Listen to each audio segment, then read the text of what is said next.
What is going on, guys? Welcome back to the channel, Joey Nitro RC with me, Joey Nitro. Now today I have got a treat. If you are in the market for a 1/8 GT Nitro, there are not many options. You have the Kyosho, you have the Serpent, but in my opinion the best of all of them is this, the Hobao Hyper VT. Now I've had one of these before. They are super good, and we're going to unbox it. So here we go, guys.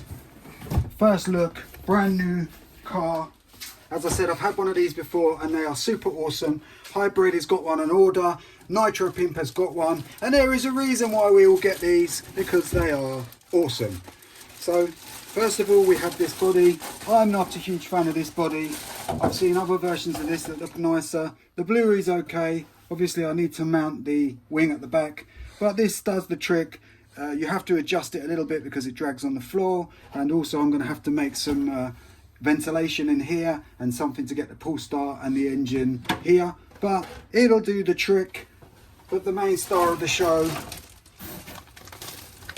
if I pull this box out of the way, is this. Here it is, the Hobao Hyper VT. Now we have the Hyper 30 engine here. It's a really good engine, as good as the LRPs in my opinion. You need to change the carb because Hobao carbs are not very good. Criticisms are this pull start at the back. There's nothing to hold it and it flops about. It doesn't impede it, but it is annoying. But here we are, absolutely beautiful. Obviously I need to do some assembly on it. It comes with the air filter in the box. In here it comes with the dual air filter, the old version and the top cover. This is the wing for the body. Also in the box we get the VT manual, which I already have, and the antenna tube is usually in here. Decals as well usually. This is the antenna tube, bit of a strange colour considering the body's blue, but there you go. Full instructions, breakdowns, part numbers, everything you'd need there.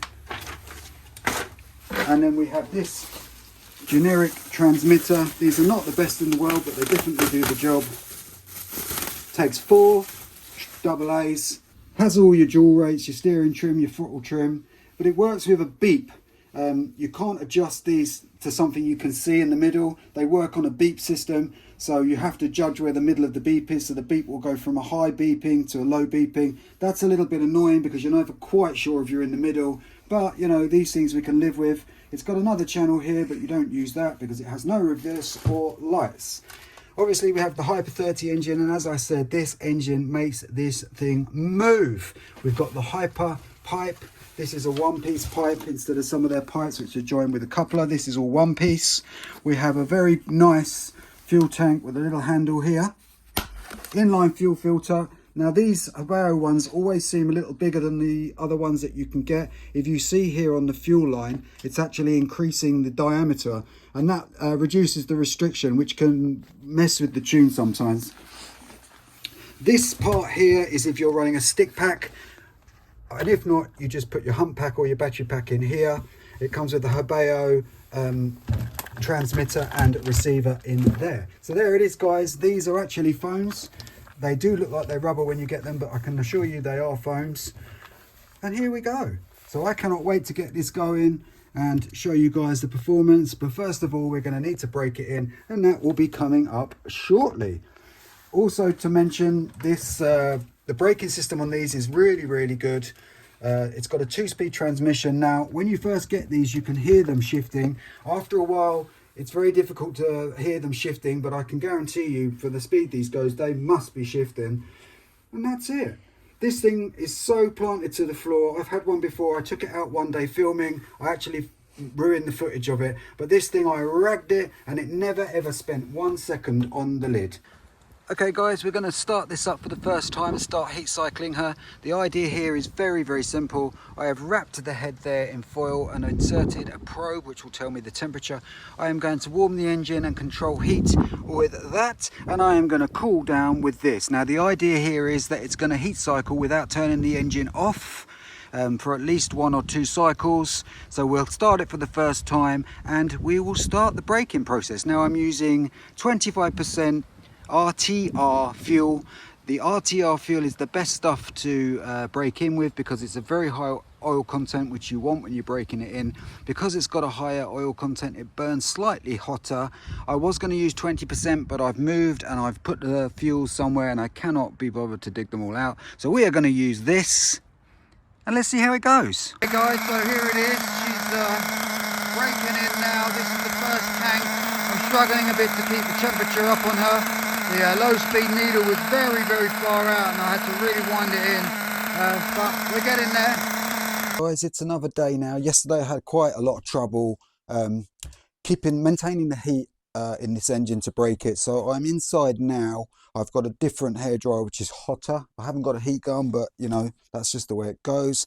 I am going to install electrics into this and I'm going to reset everything to the recommended factory settings because I was leaning off the low speed a little bit to try and raise the temperature, but it just didn't really work properly. Okay guys, so I have installed the electrics in this. We have throttle, brake and steering. I have reset the low speed needle to the factory setting, which is half a turn out from flush, which seems like a lot to me. And also it seems like a reason I couldn't keep the heat in the engine, but it was cold. I have got a better hairdryer this time. So we're going to start it up and give it another cycle. Okay, we'll give it a start, see what happens.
So I'm still struggling really to get the heat into this engine, especially on the factory settings. I can hold my finger on that head and that is nowhere near hot enough. Okay guys, so I managed to get it actually quite hot at the end, and it's still quite hot now. So that's the second cycle. I think I might go 2, 3, probably 4 cycles on this because the first one, it just didn't get hot at all. This one is cooling down now, but it is hot. So hopefully the next one will be better. I might just tweak the low speed needle just a little bit.